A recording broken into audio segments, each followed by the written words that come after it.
Lucille Ball. Co-starring Gale Gordon.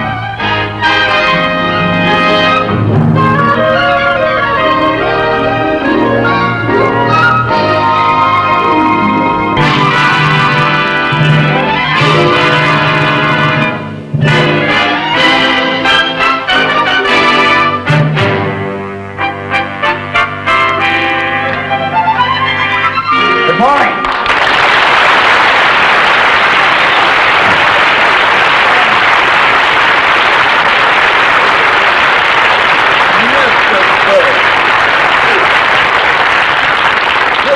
Sit down, Mr. Burns. Now then, what can I do for you? I stopped by to pick up my dividend statement. Ah, yes. Well, my secretary has your files. She'll be right back. Fine. Do you smoke cigars, Mr. Mooney? Yes, I do, yes. May I have one?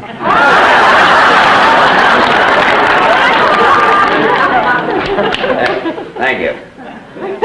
Jack Benny always pulls that on me. Very fun. Some actors have to be on all the time. So I've heard. Oh, that could be very annoying. I could never be like that. I think it's unprofessional. I say once an actor walks off the stage, he should leave his work there and be like everybody else. Very commendable. I've learned to relax, like Irving Berlin said in that song many years ago. Lazy, I want to be lazy. I want to just lay in the sun with no work to be done. Yes, I remember that. Oh, under that awning they call the sky. It was very Stretching and yawning, you let the world go drifting by. Yes, well, I want to peep in the deep tangled wildwood, counting sheep while I sleep, like a child would, with a great big valise full of books to read while it's peaceful, while I'm killing time, being lazy now, Mr. Mooney.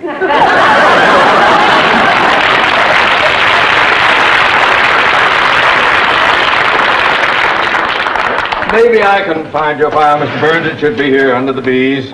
All right, Martin, Miller, Munson, Murphy. Under the B's?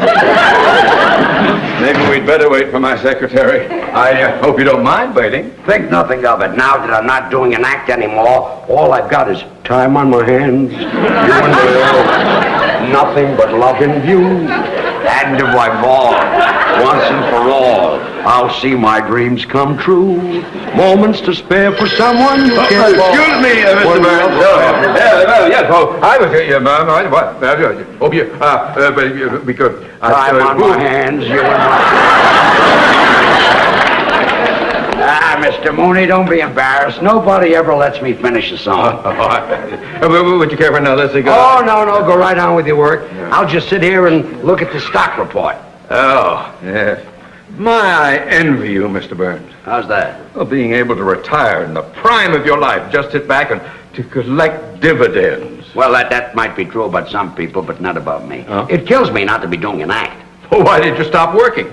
Well, I've always liked to work with women. I had a great act going with Carol Channing, and then she left me. She went into Hello, Dolly, and then I did an act with Dorothy Provine, and then she went into television, and Connie Stevens went into pictures. Well, why don't you find some other girl to work with you? Mr. Mooney, comedians are not that easy to find. Gotta find a girl with a kind of a pixie personality, eccentric, way out, a real kook.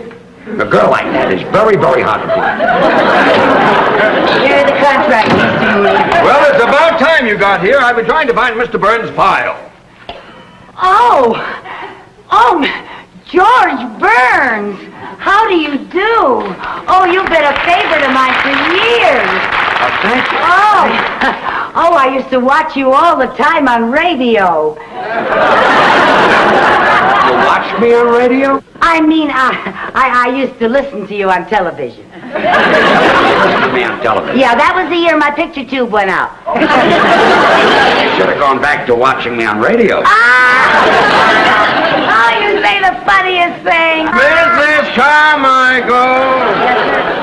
I've been trying to find Mr. Burns' file. It is not under the B's. Oh, I must have put it under the X's. Why would you put the B file under the X's? Well, that poor little file never has anything in it. Here. Well, where is it? Well, no, I don't know. Wait a minute. I bet I know what I did. You see, Mr. Burns, I always have trouble remembering names, so I took a course in word association. Now, Burns reminds me of fire. So you filed it under the F. No, fire reminds me of stove. So you put my file under the S's. No, stove reminds me of pot roast. It's your turn. You filed it under the P's? No, pot roast reminds me of noodles.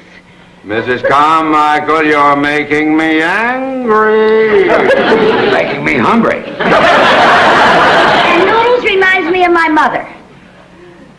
It's your turn. Noodles remind you of your mother? Yeah, she made the best noodles, and I bet that's where I put your file. Under noodles. No, under gravy. Mrs. Carmichael, I don't know what I'm going to do with you. I know what I'm going to do with her. Start a whole new career. Mrs. Carmichael. Yes, sir. Have you ever thought about going on the stage? Oh, my life. How would you like to do an act with me? Oh, Mr. Burns, you can't be serious. I know it. That's why I want to get back on the stage. Oh, What do you say? oh, well, that's very nice of you, Mr. Burns, but I couldn't do that. I couldn't quit my job here. Why not? Because it wouldn't be fair to you, Mr. Mooney. You need me. Good help is hard to find. Well, I'd be delighted to start looking. Now, Mrs. Carmichael, this is a great opportunity for you to make a lot of money. Yes, I know it does sound like a wonderful opportunity. Yes. But, oh, and you know, today, my horoscope said that my whole future was going to take a turn for the better. So did mine. How much would I make? Well, it's unprofessional for an artist to discuss money. Oh. That's usually handled by your agent or someone who handles your financial matters. Oh, well, Mr. Mooney usually handles all my financial things. Yes, and I'd be delighted to represent you in this matter. Would you? Yes, indeed. For the customary 20%. 10% is customary. Oh, 10. Oh, yeah. Well, you see, I'm new to show business. You two talk it over, and when you decide on what you want, you can get together with my agent. Fine. Here's my address. Be at my apartment tonight, and we can start rehearsing. Your apartment? Nice and quiet there, and nobody will bother us. Well, I hardly know you, Mr. Burns, and going to your apartment, you in show business and all. Mrs. Carmichael, you don't have to worry about a man like Mr. Burns. She does, too. I didn't mean that you aren't a gentleman, Mr. Burns. I just meant that... Well, I meant you're a man, and if I go to your apartment, people might talk. What people? There won't be any people there. And when I talk, nobody believes it anymore. Here tonight. Okay, Bye, Mr. Mrs. Burns. Carmichael. Well, thank you. Goodbye, Mr. Mooney.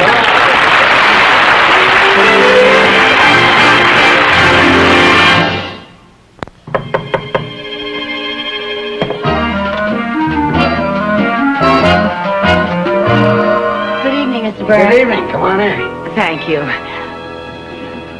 Oh, what a lovely apartment. Well, I'm glad you like it. Oh, it's so beautiful. Are you ready to try a little rehearsal? Oh, yes. I can hardly wait to find out what I do on the stage.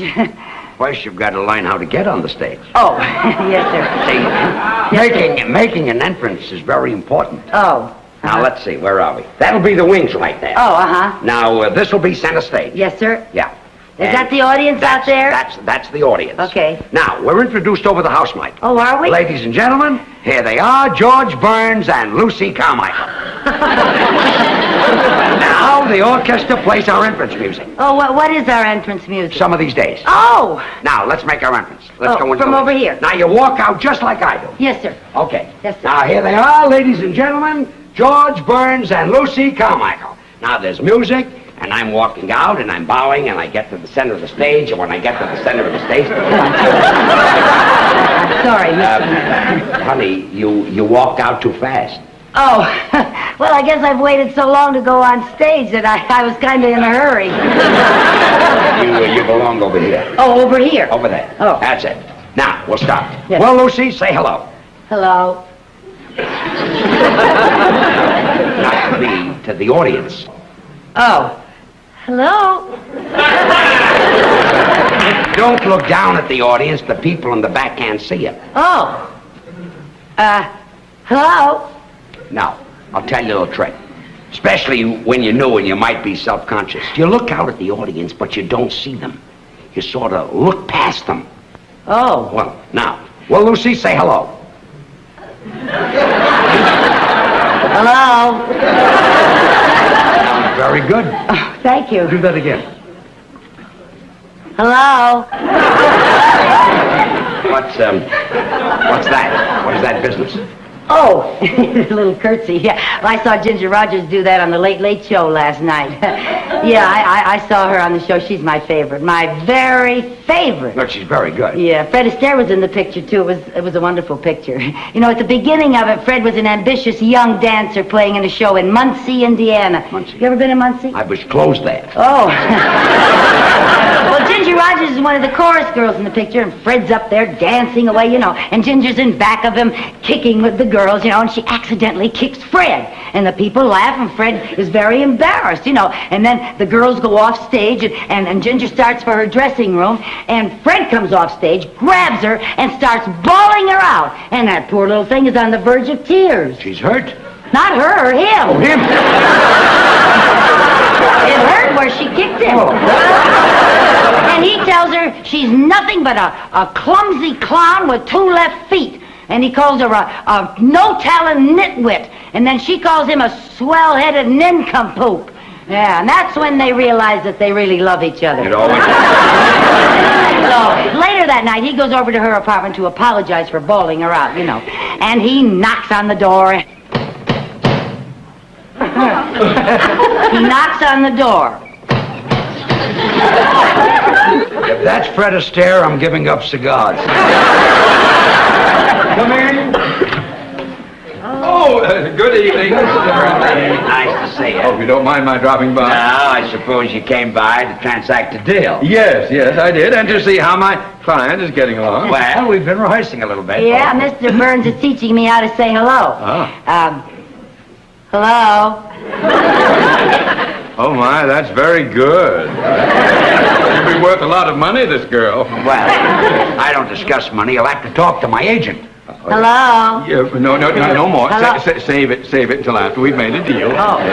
By the way, Mr. Mooney, I hope you don't think I'm taking advantage of you. How's that? Well, show business is new to you, and you'll be dealing with a man who's had a lot of experience in theatrical deals. Well, what's the difference? Money is money, and after all, a man with my vast banking and financial experience, it may be that your agent will be the one who is at a disadvantage. Oh, no. My agent is very good at money matters. Oh?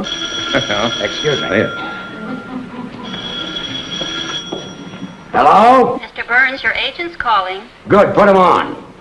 Hello, George. This is Jack. Just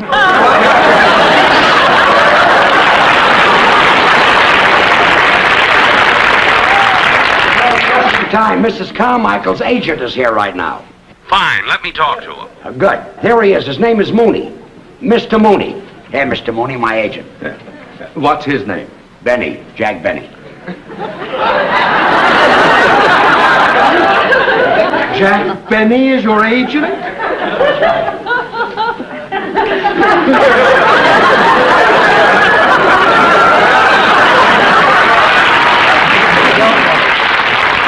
We'll be fair to you. We will not. I'll handle this. You just get us booked someplace. I got you a break-in date for tomorrow night at a club in Santa Monica. We open tomorrow night at a club in Santa Monica. Oh, that's wonderful. Great. The bookers from Vegas will be in to see you, so I hope the act's good. Don't worry, she'll be fine. I mean you.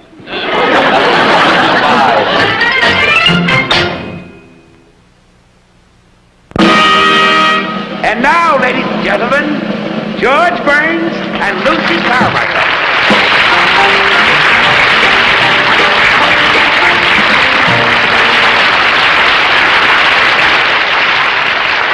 Lucy, say hello. Hello. Well, now that you're on the stage, what are you going to do? Oh, Well, when I was in the beauty parlor this afternoon, I heard a wonderful joke. Would you like to hear it? It had everybody dying laughing. We'd all like to hear it. Oh, well, this one man looked up and said to the other man, "Don't ask me, I just got here myself."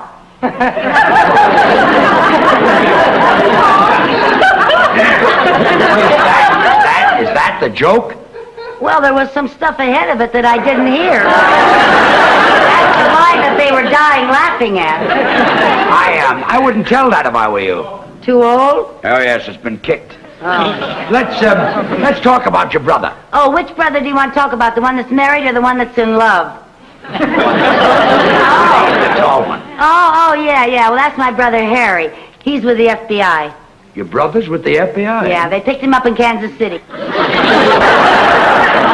So the FBI picked him up. Well, they had to. He couldn't pick himself up. Loaded again. Yeah. Poor Harry. Hasn't your family ever tried to do something about his drinking? Well, we sent him to a psychiatrist, and the psychiatrist worked and worked to get to the bottom of Harry's drinking. And finally, he found out Harry's problem. What was it? Harry likes to drink. Well, we all have our reasons. I think Harry drinks to forget. Forget what? That he's a kleptomaniac. He's a kleptomaniac. Harry was always going into stores and taking things, so you know what my mother did? What? Well, she took some adhesive, and she taped his hand shut all but this one finger. Taped his hand shut all but that. Why? Well, so he could play marbles with my other brother. Can't play marbles with one finger. Well, Mother did that to even up the game. You see, Harry didn't have all of his fingers, and my other brother didn't have all of his marbles.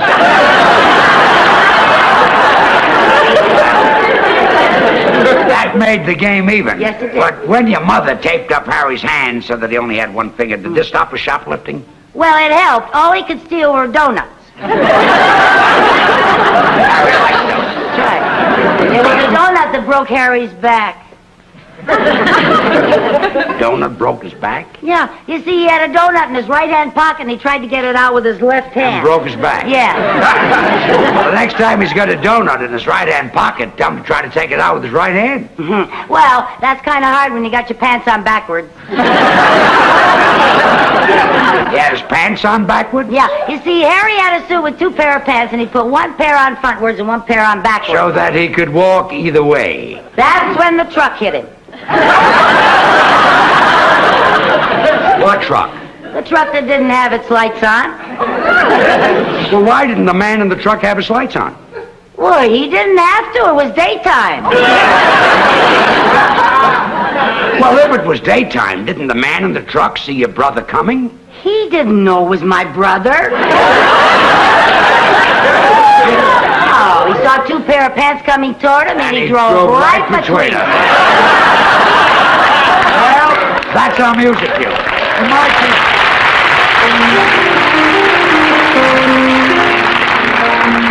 Two sweethearts in a country town, the neighbors say, lived happily the whole day long. Until one day told he must go away, she wondered then what could go wrong. He said, you know it's true, I love you best of all, and yet it's best that we should part. Just as he went away, he heard his sweetheart say, here's a pretty tempo, Lucy, play with it. Although it broke her heart. Some of these days, Yes, some of these days, you'll miss me, honey. you're gonna miss me, honey. Some of these days, Yes, one of these days, you'll feel so lonely. you'll be feeling oh so You'll lonely. miss my hugging. You used to love it when I'd hug and You'll squeeze you. miss my kissing. You'd ask for more, and I You'll tease miss you. me only You want me only when you go away. when you're a million You'll feel miles. so lonely. In the evening when the sun goes Just down, for me only. I'll be on the other side of For town. you know, Oh, honey, you know, baby, you've had your way. that you went and had your way. And when you leave me, I know 'twill grieve You me. can bet you're gonna be full of sorrow. Your blue-eyed baby, some of these days. Dee-dee-dee-da, dee-dee-dee-dee-da, dee-dee-dee-da, dee-dee-dee-dee-da, dee-dee-dee-da, dee-dee-dee-dee-da.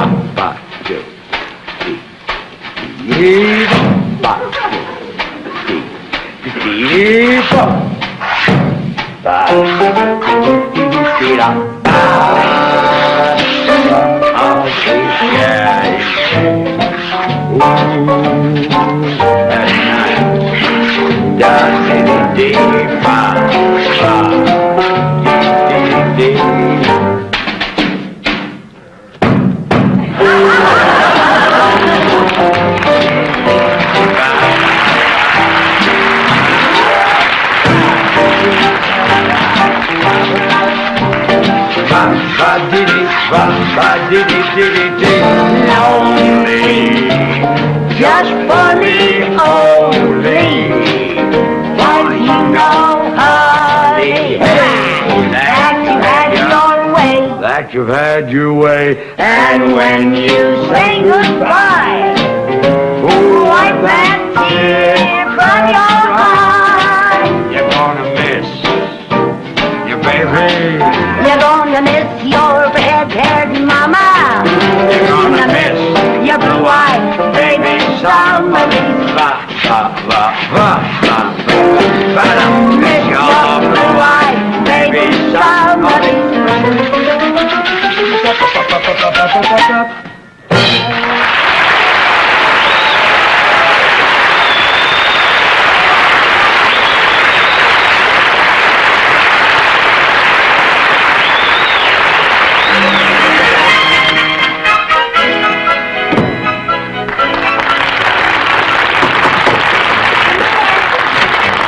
Lucy, you were just great. Thank you. Everybody out front is talking. Carmichael, I couldn't be more proud of you. Oh, Mr. Moody, that's the first time you ever kissed me. Well, banking and show business is different. You know, this girl is sensational, and the men from Las Vegas have offered $10,000 for the act. $10,000? They'll go as high as 15 if you won't sing. We'll take the 10. Did you hear that, Lucy? We're going to Vegas. Oh, that's just wonderful. You know, this is like what happened to Ginger Rogers in that picture last night. The producer saw her on the stage. She got an offer to go to Vegas, but she'd been with Fred so long that she didn't want to be... Oh, Mr. Burns, I can't go. Why not? Oh, because I can't leave Mr. Mooney. But I want you to go. Oh, no, you don't. You need me. I don't need you. I want you to leave. Oh, I couldn't leave you any more than Ginger could leave Fred. Not even when Fred pretended to be mad and said things that were very nasty to make her mad. Mrs. Carmichael, please get it through your head. I want you to go with Mr. Burns. My life would be happier without you. Happier! That's just what Fred said, because he didn't want to stand in her way. But Ginger knew that Fred needed her, just like you need me, Mr. Mooney. Now. Mr. Byrne, but it just wouldn't work. I couldn't be funny out on the stage thinking about Mr. Mooney back in the bank trying to get along without me. Mr. Mooney, you must be a wonderful man. How do you inspire such loyalty? I don't know what I've done to deserve this. Well, I hope you're not mad at me, Mr. Burns. What for? This is the story of my life. But what about the engagement at Las Vegas? Well, now that I don't have a girl, I guess we'll have to pass up the $10,000. Oh, I'm just awfully sorry about it, but, you know, Mr. Burns, Mr. Mooney has... What are you doing? If you think I'm going to let $10,000 go down the drain, you are crazy. Some of these days...